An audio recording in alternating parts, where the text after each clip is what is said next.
Welcome everyone, have a nice day. Now let's get back to today's story. In the remote, ice-clad wilderness of the Faroe Straits, a chilling legend lies buried beneath the frozen surface. For decades, whispers have circulated about the ill-fated expedition that ventured into the heart of a vast, uncharted glacier. Those who dared to explore its depths never returned, leaving behind only fragments of their gear and cryptic messages scrawled in frost-bitten ink. As the ice shifts and groans, the truth about what happened to them remains a haunting enigma. Here's the revised paragraph with all parentheses removed. I worked in the Abyssal End. I'm aware that sounds exciting, and it truly is, but it's a difficult job with taxing hours. We were sent to the middle of the frozen void, with 1,000 miles of snow and ice on all sides. We worked a solid 7 to 5, and with the lack of recreation, we typically do 18-hour days. However, we do have slow satellite Wi-Fi, which is what keeps me sane during the long days. Regardless, all this wasn't the problem. The problem was the sheer atmosphere of oppression. The whole place didn't feel right. Most of the facility is subterranean, with covered heaters atop the roof and an entrance into a cement stairwell. The bunker is what you'd expect. Gray, concrete square with men's and women's bunking areas. A large bathroom facility with shower and toilet stalls, plus 3 labs and a fully stocked the feast hall, all with no windows. There was also a medical bay and 2 rooms with couches. After the double-section entrance was the whaling chamber. It had a pool table and bar. The wall was knotty pine wood paneling, like from the 1970s. The rooms were all attached by a long, dingy hallway, including 2 offices with desks and chairs. Atop the station was an observation deck, reachable with a ladder, with windows where we could see and hear the outdoors. But we usually only went up to smoke since it was Ember. Lazarus Caney as cold as the outside. The whole place was poorly lit, fluorescent lights and a few lamps in corners, but overall it looked like a dingy green. Underground, cement hell. Outside is exactly what you would expect from the frozen void. Snow for hundreds of miles in all directions. If you have a fear of open water, it feels like that, except you have to walk in it. I was slightly surprised that they invited so many on this particular expedition. There were 12 of us in total, and usually, 6 would suffice. All professionals in our fields. However, the range of work each of us did was surprising. Typically, it would be a singular field of study to accomplish a common goal, but there were several different professions on this expedition. The first was an older Finnish gentleman, a medical doctor, who was skilled in healing injuries in frozen climates. The next was a physicist who really was as surprised as us to be in the Abyssal End. For their work is often theoretical, when in practice requires a team in and of itself. The next 2 were a British husband and wife team, both geologists. There were 3 men in their 30s for maintenance and driving, specialized in sub-zero conditions and masters in any repair field. Also, there was a biologist, a young black lady who wore her hair in a bun and kept her lab coat on at all times. Inside, she was all work and no fun. Then there were even 2 therapists. Yes, 2 therapists. The first is what you'd expect, a middle-aged lady with blonde bangs and a clipboard, always wearing a warm smile. The other, well, he was a tall, lanky fellow. He was gaunt and his hair was jet black. Honestly, I had no idea why he would be a therapist. I myself was intimidated to even say hi to him. I never saw anyone join him in therapy unless he specifically asked them. I usually tried to avoid him. There was another man who I assumed was a cook until I saw we had to make our own meals. He was an odd, mousy-looking fellow. He didn't speak to anyone, and when I tried, he would simply ignore me. I maintained that he would be my favorite person on this expedition, since he kept 100% to himself. Me? I was Father Ezekiel Thorne. Yeah, I know what you're rethinking. There are half a dozen professionals here and they need a chaplain? Well, I didn't think it made sense. But when I was contacted by the organization funding the trip, I didn't argue. They were offering a lot of money. And in my line of work, that is a rarity. The expedition was to be 6 months, and we were to each conduct specific experiments. I don't know what the others were assigned, but I was to journal on the religious implications of the expedition, and provide any counsel for all the other participants on the trip, of any sect or faith. The counsel assignment I didn't have a problem with, but the journaling? That's the kind of thing college freshmen journal on in Theology 101. Either way, I was getting paid, so I sucked it up and spent the rest of my free time downloading movies and games to pass the long hours in between counseling. Surprisingly, a lot of people came to me for religious discussion. I won over the maintenance guy's approval when I cracked open a beer with them and talked Catholicism on the old, read the Wailing Chamber couch. I'm a Protestant minister, so they were a little standoffish at first. We became fast friends, and even though I couldn't bless them or give confession, I think it helped ease stress to feel like they could disclose matters of faith as well as just have fun conversation. Either way, I got along well with everyone after enough time. The physicist was a staunch atheist, so we played pranks on each other frequently. I would hide his laptop out of easy reach, blaring "Jesus Take the Wheel," and he would wake me up half the days with no church in the wild. I considered him my second best friend in the compound, even though that song did give me chills when I thought about how far away we were from civilization. My best friend was the Wraith. He was always around the Wailing Chamber when I was, and he never spoke. He wore an orange hoodie and jeans indoors, and always seemed like he was drinking alone at the dimly lit, makeshift bar. I thought nothing of it since our schedules were all different, and I could absolutely condone drinking yourself senseless in a place like this. It was lonely most days.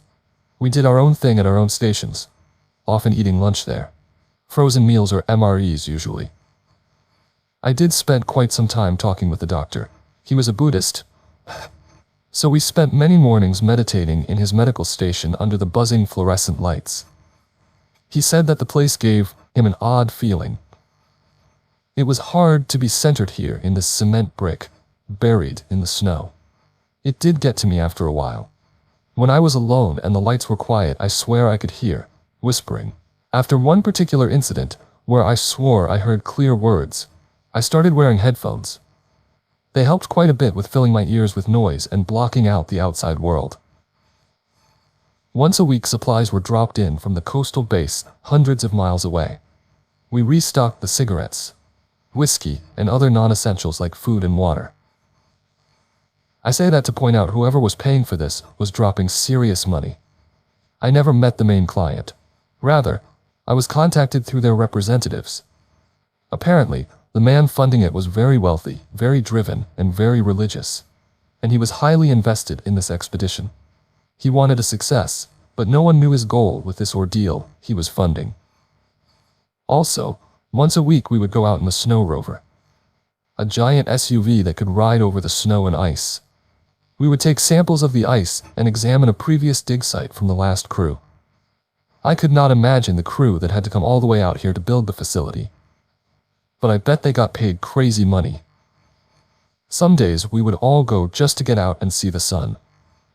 We couldn't leave during a blizzard, but most days only the necessary crew for the excavation would go. Whenever we went, we had to wear a harness attached by rope to the SUV to avoid slipping down the ice and being injured. We can only go once a week due to the outside conditions and distance to the dig site.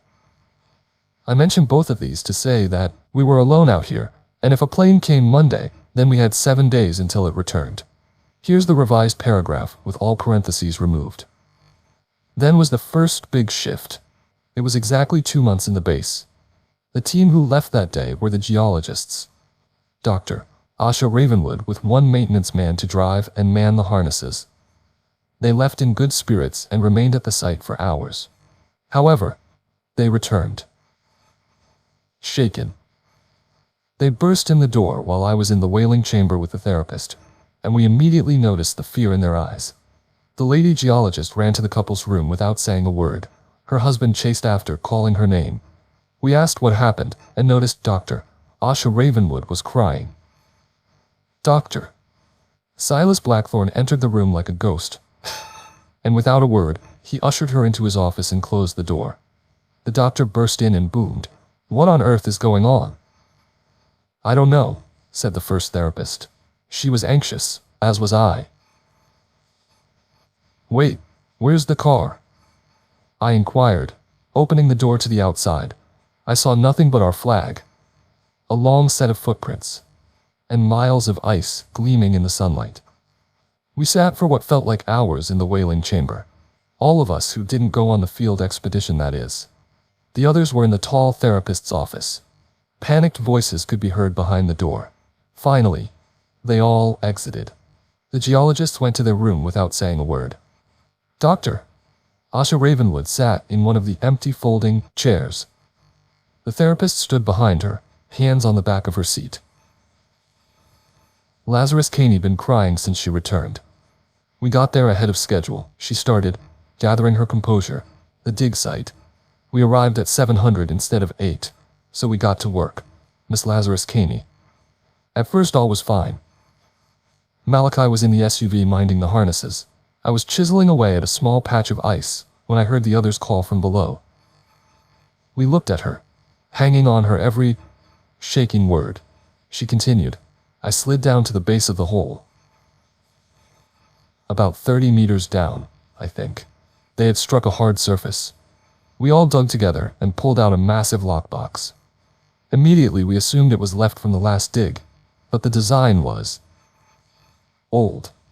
It looked like something from World War II. It was heavy and sealed shut. We tugged the rope to signal Malachi, but there was no response.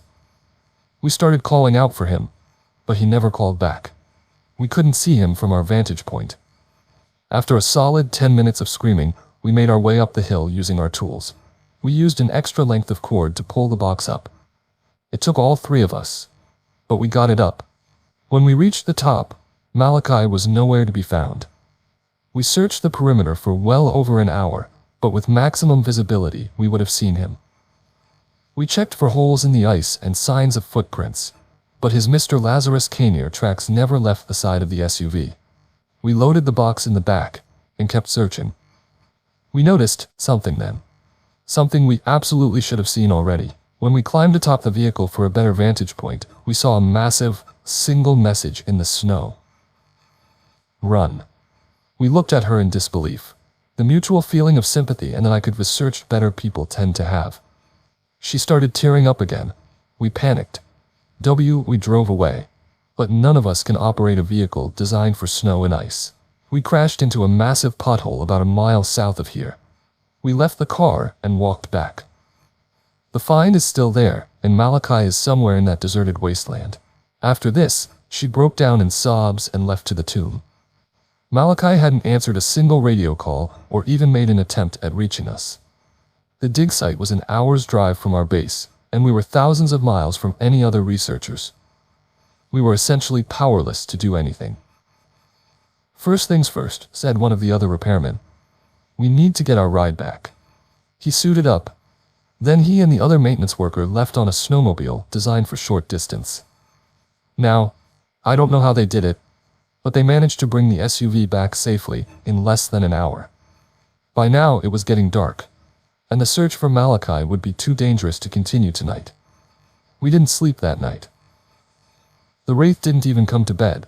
He just wandered the halls drinking. I lay there, listening to music to drown out the sounds of silent sobs coming from down the hall. This concrete slab, this tomb in the middle of a frozen dead zone. We were completely and utterly alone. The doctor remarked before bed, if Malachi is still alive, he may be better off out there. The next morning we set out. All of us, except the two therapists and the Wraith, who I assumed was sleeping off a hangover. We dragged the locked box out of the vehicle and laid it into the whaling chamber. We loaded up and decided to deal with opening it later. We searched the dig site and surrounding area until evening and turned up nothing. The message in the snow was nowhere to be found, and there had been no snowfall that night. We found no tracks, no signs, no body, no anything. We returned depressed and feeling responsible for our missing companion. When we returned, however, we were greeted by an odd sight. A jet. On the snow was a ski-fitted jet, and not like the crappy junk plane that dropped us off. This was an expensive private jet. We entered the facility to the sounds of loud, booming laughter. A short, bald man with a white goatee sat in the whaling chamber with the shrinks. He was smoking a cigar and wore a very nice suit. Two very large men in sunglasses stood on either side of the door. We were slightly stunned. "Well," the man said in a hard southern drawl, turning to us, "if it ain't the rest of the party." Who I was cut short. "Allow me to introduce myself." He stood, extending his ringed hand. "Mr. Lazarus Kane, pleased to meet you all." Finally, we took turns, awkwardly introducing ourselves, realizing this must be the guy in charge. He invited us into the feast hall to have an official meeting. This was the second weird shift in the trip. He offered condolences in regards to Malachi and expressed that it was no one's fault he went missing. As for that message in the snow, he said, lowering his voice, "I would say this whole place tells you to run at some point. Don't let it get to you." He finally revealed his focus of the expedition, that we were to discover any signs of past visits man had ventured. He also expressed that he wanted to colonize the Abyssal End, but needed to know the psychological effects of people living here. That's why he sent 2 mental health associates and a minister. He pointed at me saying this, making me feel exposed and awkward. He again thanked us and sent us to bed after the best steak dinner I've ever had prepared. This guy was serious. He flew in his personal chef to thank us for our work. The next morning, after a bacon and eggs breakfast, he took us into the tall therapist's office, one at a time, to shoot the shit, as he so delicately put it. When it was my turn, he was very respectful, a gesture I appreciate when no one knows I'm a minister, but it feels forced at times when there is pretense. "How are you, Reverend?" he asked softly. "Well," I replied, not sure how to answer that question in light of the past few days. Glad to hear it, he smiled at the ground. "Son, I'm going to level with you. You are the most important person here." "How's that?" I inquired, wondering if he's flattering me or not. "Well," he started, looking for the right words, "this trip is more for psychological research than anything." "What?" He cut me off. "We wanted a religious figure and at least 2 therapists to log the mental strain on living out here. We want to build a new civilization, but we have been testing different groups in small segments of time." Why me? It was the foremost of many pressing questions. "Well," he said, smiling, "I'm a Methodist boy myself, but I picked you because of an article you wrote a while back. You said in the final line that you have the same philosophy as me." "What's that?" I inquired, as I had written a few articles in my time and wasn't sure which one he meant. "To truly understand God, we must also understand his counterpart." I immediately knew the article to which he referred. It was an article I wrote after seminary on demonology in modern society. I shuddered, as this was an unpleasant field of research. Either way, the man had done his work on me. But I still wasn't sure what a short article on demons qualified me for a mission in the Antarctic.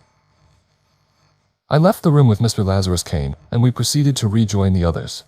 We predominantly listened to him rant on, rather than talk amongst ourselves. We just didn't feel right. We were here, in the warmth, while this man was bellowing on, and our friend was out there cold and alone. I overheard many times Dr. Asha Ravenwood and geologists ask to leave. At first their requests were simply brushed off, but by the last requests he sternly reminded them that they were under contract. They resolved themselves to their rooms after that. Mr. Lazarus Kane left that night, with the instruction to report our findings, if there were any. He then boarded his plane with his bodyguards and left promptly. Before bed, I swear I heard whispering from the Eye of Despair, but when I went to see, there was nothing. The next day a massive blizzard rolled in. We resolved that Malachi had died in the snow outside. No person could survive a sub-zero blizzard after 3 days. This is officially where things went bad. We decided to open the lockbox. It was sealed by metal welding all the way around. It took a little while, but the other 2 maintenance men used blowtorches on the chest until it finally came free. They strained to pull the lid off its container. We gathered around close. I found myself the closest to the box. They flipped the heavy lid over, which shook black soot loose from the chest. We coughed, and when it cleared, we saw the contents. Here's the revised paragraph with all parentheses removed. There was nothing, or at least nothing important. We found a piece of string, a thimble, and salt scattered about. We sat there rubbing our heads and looking at each other. We discussed why this would be out there in the ice, so many layers deep. We talked a little while until I noticed the physicist leaving. He was pale as a ghost, so I chased him to ask what was the matter. "Hey!" I shouted as I caught up to him in the tomb. "You good?" He stood there shaking his head. After a long pause, he responded, "No." "What is it?" I was curious as to why he was acting so strange out of nowhere. Meanwhile, I saw the other participants walk down the hall to the feast hall, only I noticed that the man in the orange hoodie was nowhere to be seen.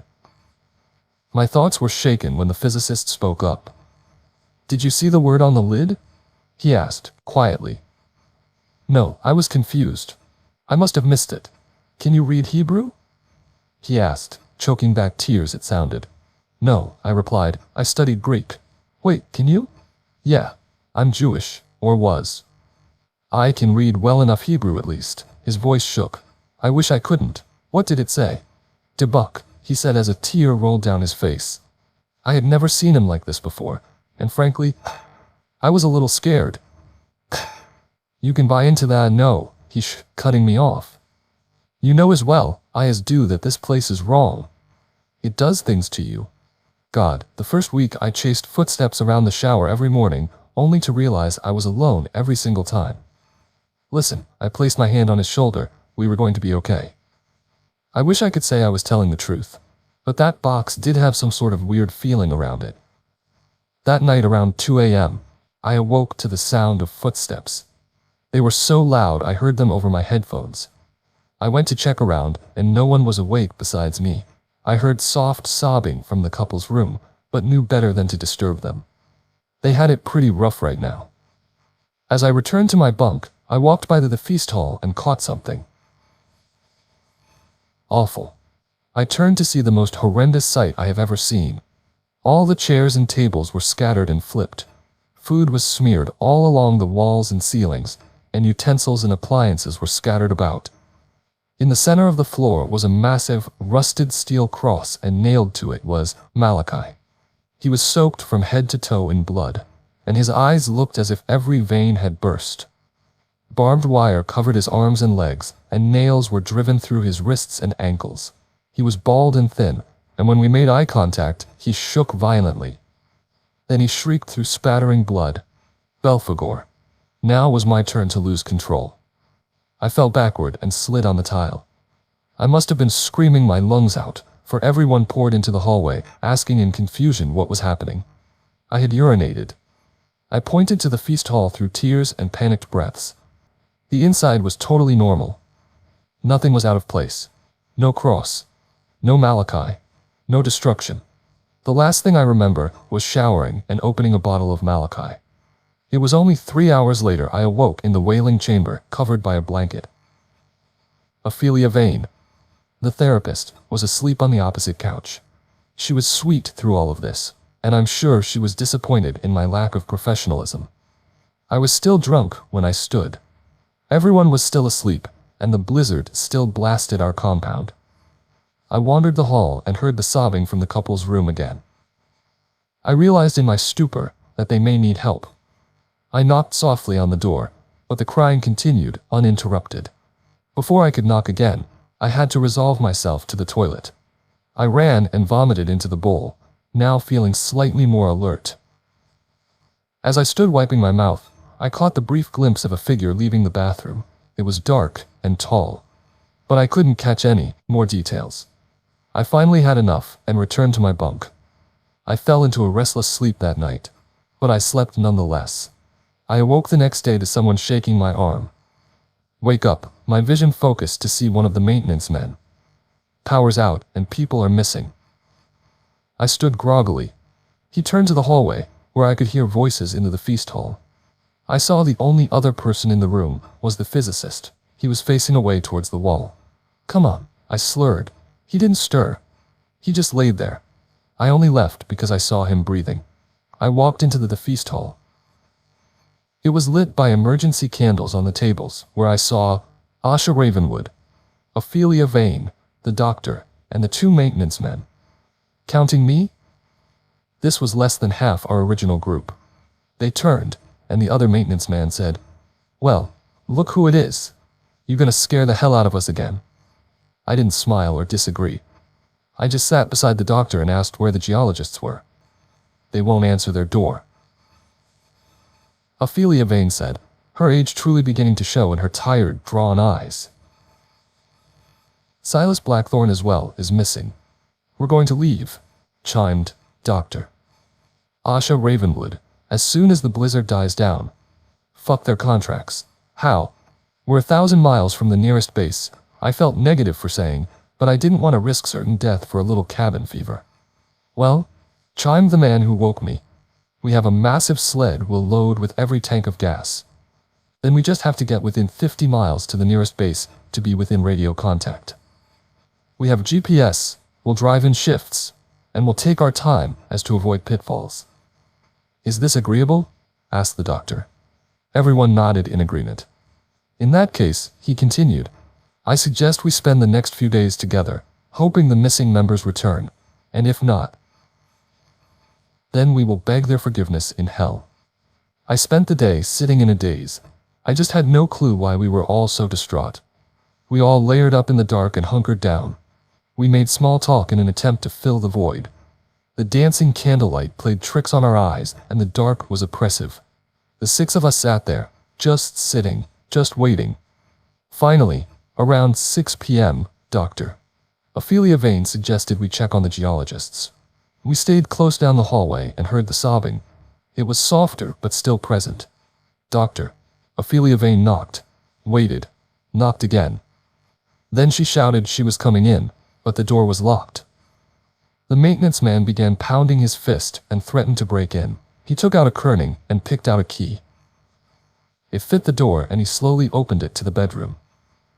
Inside was a nightmare. The first thing I noticed was the blood. It was everywhere. The walls, the bed, the ceiling, the floors.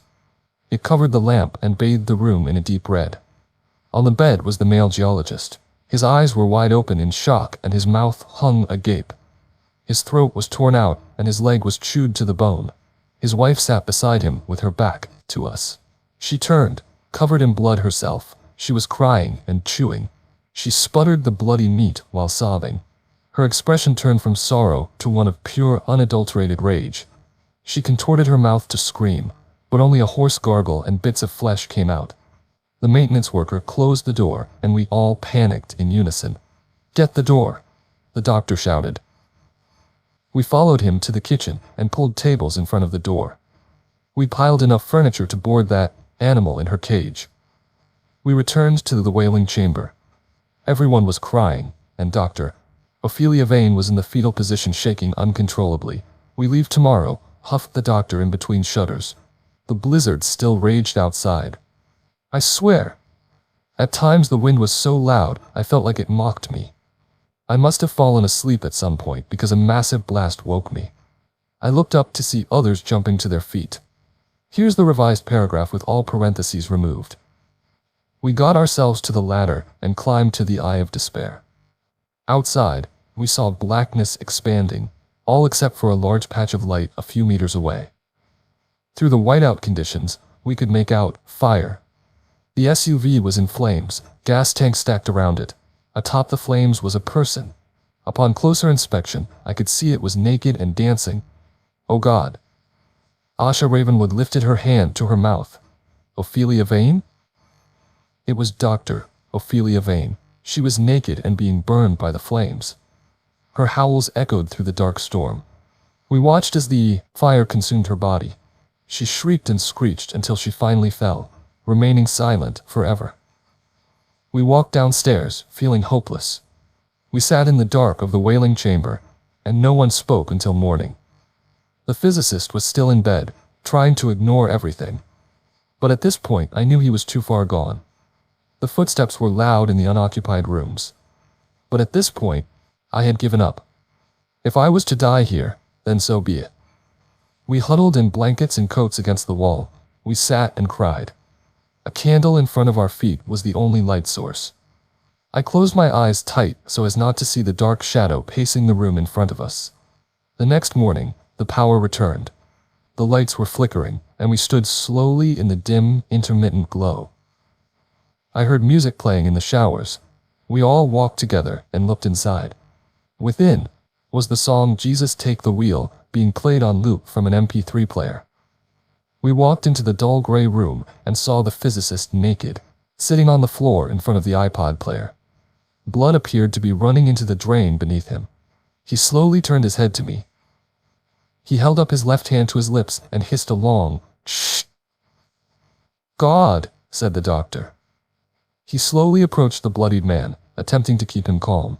He continued, "It's okay, boy. I'm here to help." The physicist snickered again, eyes still closed and teeth still bared in a snarling grin. As the doctor got close, the man shrieked with inhuman volume and sprang forward. He tackled the doctor to the ground and sunk his teeth deep into the old man's jugular. Blood ran down both the doctor's neck and the physicist's teeth. He stood, turning his violent intent at us. The doctor sputtered blood and choked for air. As the brooding man crouched to leap, a loud bang filled our ears. I fell to the ground in agony. The screeching in my eardrums was unbearable. Finally, it cleared, and I saw the physicist now laying dead in a pool of his own blood. In his head was a circular wound that bore all the way through his skull. One of the maintenance workers was holding a smoking pistol. We were now 4. Me, Asha Ravenwood, and the other 2 maintenance workers. The rest were now all missing or dead. Although the power was on, the satellite was down, thus ruining our chances for radio and Wi-Fi. We all paced and cried and panicked for hours until finally, one of the maintenance men spoke up. "Our only chance at survival is to fix that dish." We looked at him and silently knew he spoke the truth. The outside was still completely white out from the amount of snow and wind. "I'll go," spoke up the other man. "We'll go together," said the first. Asha Ravenwood and I knew we could not argue. We watched them in their coats lead into the unforgiving blizzard. We waited for what seemed like hours, searching for radio signals and Wi-Fi. Finally, it came back. We smiled for the first time in a while and prepared for the men's return. We sat and waited. And waited. And waited. We didn't say anything, but we knew. We knew we were the last. She fell asleep in my lap after we cried ourselves tired. Before I closed my eyes, I swear I heard the giggles of a child. I awoke sometime later. I was utterly alone. I yelled for Dr. Asha Ravenwood. I searched each and every room until I found the last thing I wanted to find. I found her in the observatory. She wrote a lovely note about wanting to see the outside world before she died. In her arm was an empty syringe that I guess is what she used to end her life. Her eyes were blank, staring into oblivion. I left her to her peace. Now, the reason I write this in my probable last moments of clarity, the reason we were brought to this frozen hell, only to die, the reason I'm sending out this story before I put an emergency flare gun down my mouth. I returned to the office I had been using. I was hysterical. I saw my reflection in the display mirror and noticed my eyes were totally black. This sight brought me to smash the mirror. I sliced my knuckles, which rocked me back to reality, and in my second of clarity, I noticed the slip of paper that fell from the shattered pieces. It was a note with a picture attached. The note read, "If you're reading this, then I hope it isn't too late. This place is not what you think. The man in charge is not a religious kook. He is much more dangerous. By now you may have found that undiscovered lockbox. In it you found some trinkets to spook you. There is probably a minister with you to comment on the materials as evil. This is their set and setting. That black dust that flew out? It wasn't dust and it wasn't evil. God, these people don't want to colonize. Ever wonder why you're so far away from any other bases? This is a weapons testing facility. You have unknowingly been testing compounds for a private company. This particular compound is an untraceable, psychosis-inducing strain of pathogen that is meant for world leaders. The concept is to have the enemy kill itself. If you've breathed the black dust, then it is too late. All you can do is attempt to get this message out. But do not trust the maintenance men, and do not trust the tall therapist. They are working for Mr. Lazarus Kane. They will disappear without a trace shortly after his visit. They've logged your behaviors, so even if the blizzard, which is what I assume you're already in, subsides, You'll be found and killed if you escape. I'm so sorry. I lost my entire team. I wish you never would have come. I'm sorry, Ethan Cross. The picture attached was what I assumed was the previous team. In red ink, a man was circled and labeled me. In the picture was a mousy man in an orange hoodie and jeans. The abyssal depths of the Faroe Straits conceal more than just ice and snow. They guard the shadows of a forgotten expedition whose fate continues to elude the living. As the relentless cold engulfs all traces of their journey, the silence of the glacier is deafening. The ice holds its secrets tightly, and perhaps some mysteries are best left buried, for in the frozen heart of the abyss lies a terror that defies comprehension. Thank you for watching. Please like, comment, and subscribe for more. Your support means the world to me.